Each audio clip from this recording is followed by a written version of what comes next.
sakaratnya. Ternyata kematian memang ada sakaratnya. Saudara sekalian, lama saya mikirin, kok Nabi dikasih sakit sakaratul maut ya? Ternyata sesuai dengan keterangan para guru-guru juga, Allah kasih kepada Nabi Muhammad sakaratul maut rahmatan li ummati, biar Nabi tahu apa yang dialami umatnya di saat sakaratul maut, dan Nabi kemudian merahmati umatnya, mendoakan umatnya dengan kedatangan sakaratul maut tersebut. Jadi sekalian, jadi Nabi di saat sedang sakit sakaratul maut itu, Nabi tanya kepada malaikat Israel, yang padahal teman-teman, malaikat Israel itu mau cabut nyawa Nabi pakai pamitan dulu. Kita makan mana ada yang dipamitin. Jadi sekalian, Nabi Muhammad tuh datang dikunjungi oleh malaikat Israel bersama dengan malaikat Jibril. Nabi nanya Israel, kok tumben datang kemari? Biasanya kan malaikat Jibril aja kan, ada keperluan apa engkau datang kemari wahai Israel? Malaikat Israel bilang, mohon maaf Rasul, saya datang kemari jika engkau berkenan untuk mencabut nyawamu yang mulia. Namun jika engkau belum berkenan, lupakan saya. Saya akan kembali ke tempat mana saya diutuskan. Gitu. Hormat, santun, gimana enggak? Nabi Muhammad itu teman-teman, manusia paling tercinta di sisi Allah. Malaikat itu adalah pesuruh Allah. Maka pesuruh kan harus hormat sama manusia yang paling dicinta sama atasannya. Sehingga sekalian yang saya muliakan, Nabi Muhammad liatin malaikat Jibril, kemudian bertanya, nih setianya Nabi, ya Jibril, waman li ummati ba'di. Kalau saya meninggal dunia, umat saya siapa wahai Jibril? Beliau gak pikirin, ntar cucu saya kalau nikahan saya gak hadir.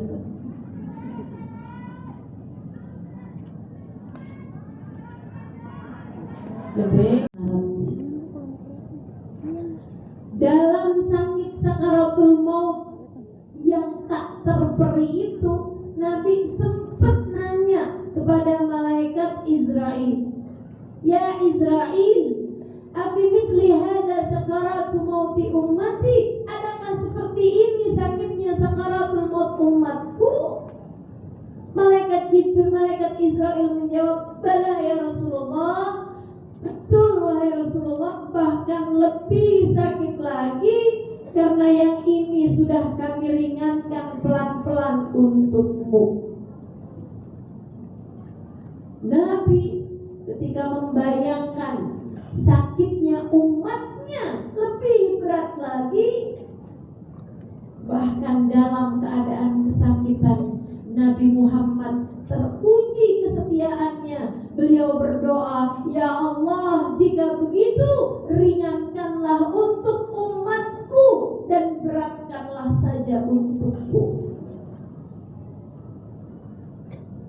Ringankan sakit sakaratul maut umatku, beratkanlah saja untukku, biarkan aku yang menanggung sakit sakaratul maut umatku. Gak ada orang lebih setia daripada baginda kita Nabi besar Muhammad sallallahu alaihi wasallam. Teman-teman sekalian, doa ini kabarnya diijabah, tentu sebagaimana doa Nabi Muhammad yang lainnya. Sehingga kabarnya sakaratul maut kita ini setengah bahkan lebihnya sudah ditanggung sama Nabi Muhammad SAW, sudah diringankan berkatnya Nabi besar Muhammad SAW.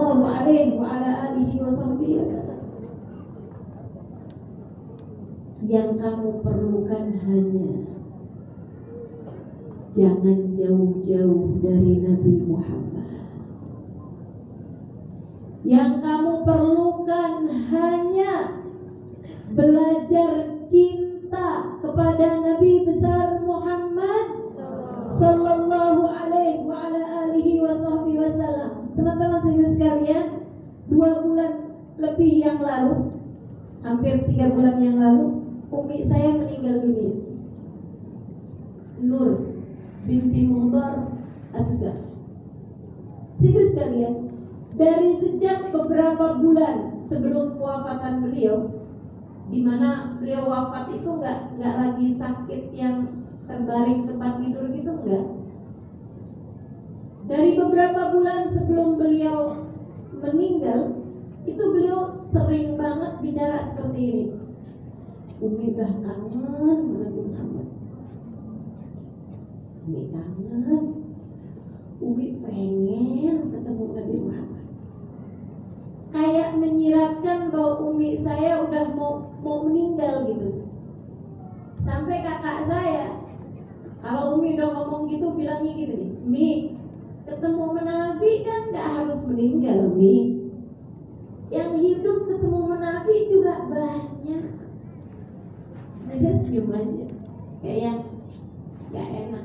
Kalau ketemunya waktu hidup, habis ketemu, habis itu gak ketemu lagi. Tapi kalau ketemunya udah meninggal, bisa terus-terusan dekat bersama dengan beliau. Kayak gitu. Meskipun beliau nggak menjawab seperti itu. Sehingga sekalian yang saya melihat, cintanya kepada Nabi Muhammad luar biasa. Sampai-sampai kalau umi saya sakit, gitu ya, saya biasanya datang ke Indramayu kalau memang jadwal saya memungkinkan. Itu teman-teman saya sekalian, dan saya seringnya kan ke Indramayu karena memang ada acara gitu. Ada acara maulid, ada acara majelis gitu kan. Sehingga kalau di sana beberapa hari itu umi akan ikut menghadiri majelis-majelis maulid. Dan itu subhanallah, seringnya saya berangkat, saya datang, umi saya lagi sakit, saya pulang tuh umi saya udah sembuh. Ponakan saya bilang, kayaknya nih ya, umi ini memang obatnya Alimah, dia bilang. Maksudnya saya, kayaknya saya tuh obatnya umi gitu. Umi sakit, kalau Ale datang, umi sehat. Ale pulang, umi udah sehat gitu. Saya bilang bukan. Obatnya umi itu bukan saya, tapi majelis maulid. Karena saya selalunya datang di majelis-majelis maulid, karenanya umi jadi sembuh dengan berkat majelis maulid. Cintanya kepada Nabi Muhammad luar biasa. 5 hari sebelum kewafatannya, saya punya jadwal di Indramayu maulid. Saya pun mengisi di sana. Saya datang tuh umi masih dalam keadaan belum sehat, masih sakit. Tapi besokannya pas waktu acara maulid yang diadakan di tempat kami di Indramayu sana, umi sehat, duduk dari awal sampai akhir majelis maulid. Besokannya dan juga besokannya, gitu ya, hari saya di sana, hari terakhir saya di sana. Paginya tuh kami ada majelis maulid, dan itu umi saya hadir, bahkan baca doanya maulid. Artinya sehat, teman-teman sekalian. Umi masih dengan suara lantang baca doa maulid.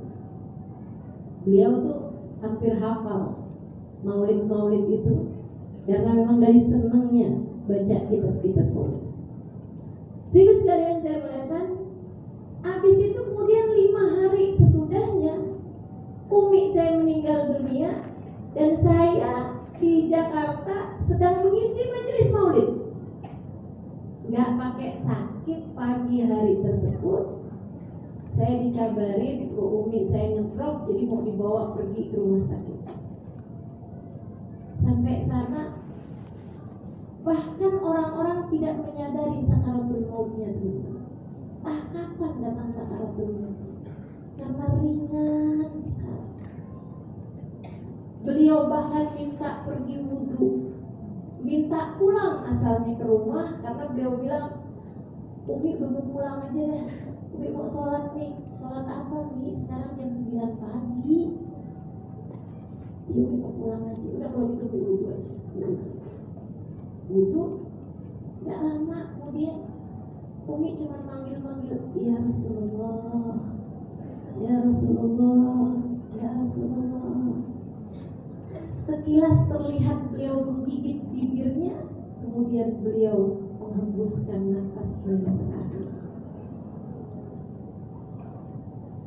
Ketika saya diceritain tentang sakaratul maut Umi, saya tahu bahwa memang betul Nabi Muhammad banyak membuat sakaratul maut kita ringan dengan syafaatnya. Maka siapapun darimu yang takut terhadap datangnya sakit sakaratul maut, untukmu yang sama sepertiku, khawatir apabila datang kematian terjadi hal-hal yang tidak menyenangkan dari keadaan kita, teman-teman saudariku sekalian, jangan mau jauh dari Nabi besar Muhammad sallallahu alaihi wa ala alihi wasallam. Sebab kalau kamu jauh dari Nabi Muhammad, entah siapa yang akan peduli padamu di saat sakaratul maut nanti datang. Tapi Nabi Muhammad, jangan mau jauh dari Nabi Muhammad. Kalau ada keluarga yang sedang sakit, mulai berat sakitnya, pesenin sama mereka, banyakin baca sholawat, banyakin baca sholawat. Insya Allah akan dikasih kemudahan dari Allah Subhanahu wa Ta'ala dengan berkatnya baginda Nabi besar Muhammad sallallahu alaihi wasallam. Teman-teman saudara sekalian yang saya muliakan, Nabi teruji kesetiaannya kepada kita umatnya di saat paling susah, di saat paling sakit, yaitu sakaratul maut. Dan Nabi juga teruji kesetiaannya duwafa. Innal habibal mustafa duraqatin wa duwafa. Pemilik hati penuh kasih, pemilik hati penuh cinta, pemilik hati penuh sayang, dan juga duwafa, pemilik kesetiaan. Setia kepada siapa? Kepada kita, umatnya. Saat paling seneng, suka ada istilah nih, Allah kamu tuh baru makan enak aja udah lupa sama semua orang. Kan begitu tuh, baru makan enak aja mertua lewat gak lihat, katanya gitu. Ada yang begitu? Saya mah enggak. Teman-teman sekalian yang saya muliakan, nih orang teruji kesetiaannya di saat senang. Banyak orang tuh yang kalau lagi susah ingat sama banyak orang, di saat lagi senang lupa sama orang. Ada tuh yang kalau lagi susah datang minta utang, mau pinjem uang sampai nangis-nangis gitu. Pokoknya kalau lagi susah ingat sama semua orang. Giliran dia lagi punya banyak duit, ditagihnya galakan dia. Ada yang begitu? Mana orangnya? Masya Allah, Masya Giliran lagi seneng lupa banyak orang gitu. Ada yang kayak gitu. Mudah-mudahan Allah SWT jauhkan kita dari sikap yang seperti itu. Jadi sekalian saya mengatakan, Nabi Muhammad saat paling senang tetap ingat sama kita umatnya. Kapan tuh Nabi dapat saat paling senang? Yaitu di saat beliau Isra dan Mi'raj.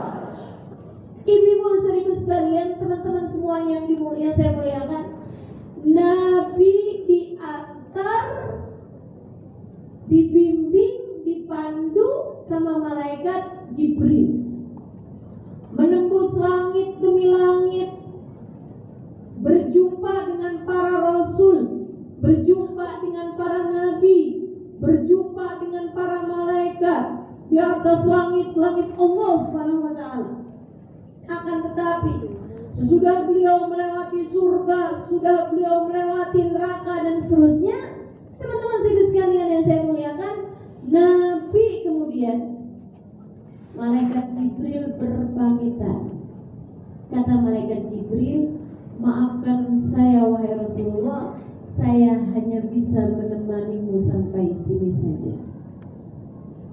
Nabinya bilang, ya Jibril, afi mithli hadzal makan tarakal habib. Adakah di tempat asing seperti ini kasih meninggalkan kekasihnya? Malaikat Jibril bilang, bukan kak sayang, bukan kak cinta Rasulullah, tapi kami ini punya tempat yang tertentu. Kalau saya melewati tempat yang diizinkan Allah, terbakar jasad saya wahai Rasulullah. Tenang wahai Rasul, engkau tak akan pernah sendiri. Ada Allah yang terus menemani. Engkau tidak berjalan, tapi diperjalankan. Engkau akan dipandu oleh Allah. Saya hanya bisa berpesan padamu, nanti kalau ketemu sama Allah, jangan lupa ucap salam. Sebab kita kadang kalau ketemu sama yang kita cintai, apalagi udah kangen banget. Ibu nih, anaknya mondok, nggak pulang berapa bulan, atau nggak pulang setahun. Begitu ketemu, jarang yang ucap salam. Gak langsung pelukin, kan gitu ya? Gak langsung aja. Kadang-kadang kita kalau ketemu sama yang kita cintai suka lupa ucap salam. Jadi sama malaikat Jibril diajarin, jangan lupa ucap salam. Nabi Muhammad nanya, Nabi ini ya, beliau itu sama malaikat Jibril muliakan Nabi Muhammad. Tentu malaikat Jibril bahkan pesuruh Allah kepada Nabi Muhammad kok. Ya begitu ya? Akan tetapi teman-teman, malaikat Jibril itu adalah guru bagi Nabi Muhammad. Maka meskipun malaikat Jibril yang ngasih tahu, wahai Rasul, nanti kalau ketemu sama Allah, jangan lupa ucap salam kepadanya, nanya tetap, kaifa uhayyi, wahai Jibril, bagaimana caraku mengucap salam kepada Allah? Malaikat Jibril bilang, qul at-tahiyyatul mubarakatus salawatut thayyibatu. Ucapkan wahai Nabi Muhammad, at-tahiyyatul mubarakatus salawatut thayyibatu. Gak lama Nabi Muhammad pun dipandu melewati hijab demi hijab, alam demi alam, melewati kursi, melewati arsy, melewati raf-rafil ahmar, melewati kolam, melewati lauhil mahfuz, sampai di sidratul muntaha, wa kana qaba qausaini au adna, hingga tiba di sidratul muntaha. Tak ada yang pernah sampai sebelum dan sesudah Nabi Muhammad di tempat tersebut. Malaikat pun gak ada yang pernah sampai di tempat itu, teman-teman. Nabi Muhammad berjumpa langsung dengan Allah. Itu adalah puncak tertinggi kenikmatan yang akan Allah berikan kelak bagi hamba-hambanya yang Allah masukkan ke dalam surga. Kata Allah, wujuhu yawma idzin nadhirah ila rabbiha nadhirah. Nanti kelak di surga ada wajah-wajah yang berseri-seri, ada wajah-wajah yang bercahaya karena mereka telah memandang kepada Allah Subhanahu wa taala. Nikmat paling tinggi yang Allah berikan untuk balasan hamba-hambanya yang mulia, yang soleh kelak di surga.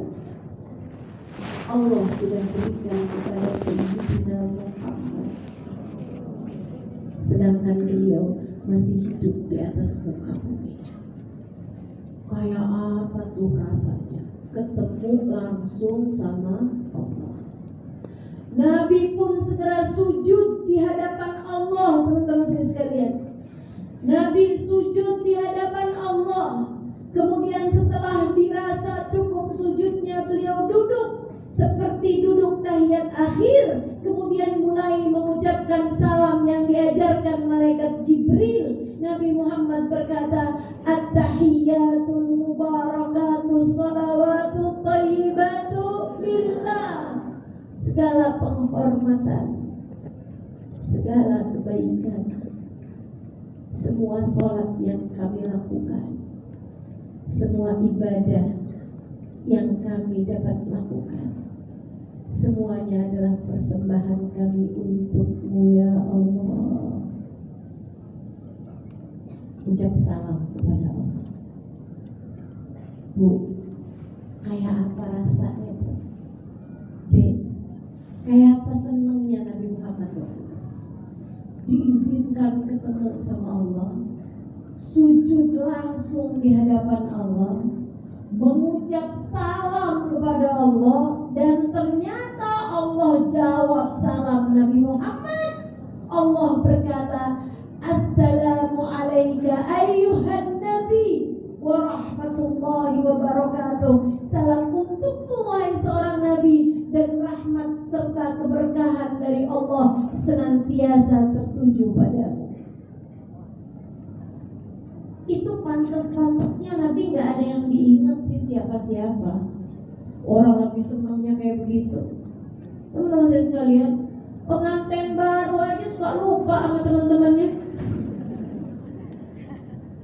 Nabi Muhammad di saat senang terkira itu, ada yang tidak dilupakan oleh Nabi Muhammad. Begitu habis Allah bilang, "Assalamu alayka ayyuhan nabi wa rahmatullahi wa barakatuh," Nabi segera menyusul ucapan Allah dengan berkata, "Assalamu alayna wa ala ibadillahi salihin." Terima kasih atas salammu untukku, untuk kami ya Allah. Namun sampaikan pula salam tersebut untuk umatku, hamba-hambamu yang saleh-salehah itu. Kita gak dilupain sama Nabi Muhammad sampai di Sidratul Muntaha. Kita umatnya tetap diingat sama Nabi Muhammad sampai di Sidratul Muntaha. Karenanya teman-teman sekalian, yang bisa kita andalkan untuk akhirat nanti adalah baginda kita Nabi besar Muhammad. Kabarnya nanti di padang mahsyar, seperti yang Allah Subhanahu wa taala ceritakan, semua orang tak lagi mengingat orang lain, semua panik, semua takut. Allah berfirman, "A'udzu billahi minasyaitonir rajim. Yauma la yatakallamuna illa man adina lahu ar-rahman wa qala shawaba." Di akhirat nanti, di padang mahsyar nanti, ada waktu di mana semua orang diam, semua orang takut. Yang berbicara hanyalah para nabi, yang berbicara hanyalah para wali, yang berbicara hanyalah para rasul. Wa qala shawaba, dan mereka hanya berkata dengan ucapan yang benar. Dalam ayat yang lain Allah berfirman, "La tasma'u illa hamsa." Di padang mahsyar nanti, suara yang terdengar hanya suara desisan semata. Apa tuh desisan? Suara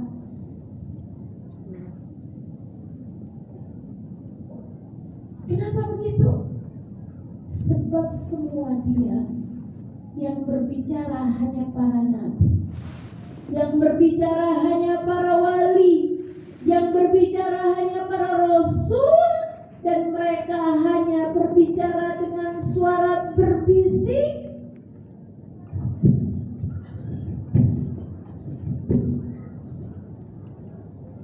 Ya Allah, selamatkanlah diriku, selamatkanlah diriku. Nabi Adam hanya berkata,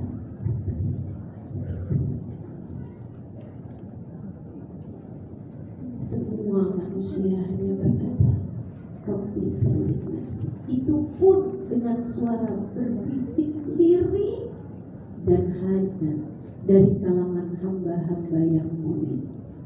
Satu-satunya suara yang berbeda hanya suaranya suara baginda kita Nabi besar Muhammad.